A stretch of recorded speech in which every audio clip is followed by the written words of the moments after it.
Ano nga bang dahilan kung bakit nilalagyan na ng ads ang mga video sa Ads on Reels at in-stream ads kahit hindi pa monetize sa dalawang tools na ito?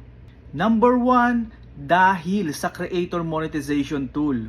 Na kung hindi ka pa invited sa Ads on Reels at in-stream ads at na-invite ka naman sa creator monetization tool, ay dito papasok ang earnings mo. At take note na maganda po ang kitaan dito at hindi lang basta ads on reels at in-stream ads. Pasok din po dito ang photos at text post.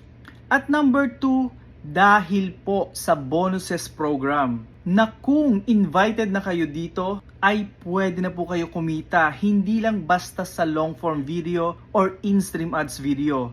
Kung hindi, pati sa eligible live, photos, and text post din. At yan po ang nakikita kong dahilan kung bakit may